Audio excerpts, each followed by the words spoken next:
অনেক দিন পরে অনেকটা শান্তি পেলাম। 3টে ফুল এসছে টোটাল। এই বছর ড্রাগন টেস্ট করছি।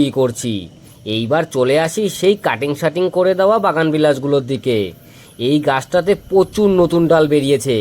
ভেবেছিলাম একটু ঝাঁকড়া করব গাছগুলিকে, কিন্তু সেটা আর হলো কোথায়। প্রচুর নতুন নতুন ফুলের কলিও চলে এসেছে। ক্যামেরায় ঠিকঠাক দেখতে পাচ্ছ কি না বুঝতে পারছি না।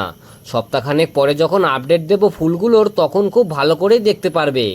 এই গাছটারও এই একই অবস্থা। ডাল তো প্রচুর এসেছে, সঙ্গে প্রচুর কলিও চলে এসেছে। আর এই গাছটার এই ফুলগুলির লাস্ট সময় চলছে। আজকে এই ফুলগুলিকে পুরোপুরি ছিঁড়ে দেব, তারপর আবার গাছটার গ্রোথের দিকে একটু মন দেবে। এই দিকে রয়েছে এই নাকচম্পা গাছটা, খুব সুন্দর গ্রোথের সাথে পুরো সবুজ হয়ে আছে। আর তার পাশেই রয়েছে এই ছোট্ট নাকচম্পাটা। আর এই গাছটার সাথেই বেড়ে উঠছে এই লবঙ্গলতার গাছটা। লবঙ্গলতাতেও কড়ি চলে এসেছে। যাই হোক, এইবার এই গাছগুলিতে দিয়ে দেব একটুখানি টনিক, যাতে গাছগুলি আরও ভালোভাবে, অনেক ভালোভাবে বৃদ্ধি পেতে পারে। এইটাই হচ্ছে সেই টনিক। প্রায় 3-4 দিন আগে ভিজিয়ে রেখেছিলাম এই সর্ষের খোলের জলটা। এখন কাজ হচ্ছে প্রায় 8-10 গুণ বেশি করে জল মিশিয়ে নেওয়া, যাতে একেবারে পাতলা হয়ে যায়। তারপরে একটুখানি নাড়িয়ে প্রত্যেকটা গাছের গোড়ায় দিয়ে দেব। এই সর্ষের খোলে আছে প্রচুর পরিমাণে নাইট্রোজেন, যা গাছের বৃদ্ধিতে খুব ভালোভাবে কাজ করে।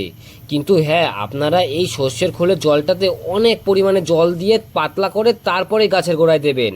তা না হলে মাটিটা প্রচণ্ড শক্ত হয়ে যায়।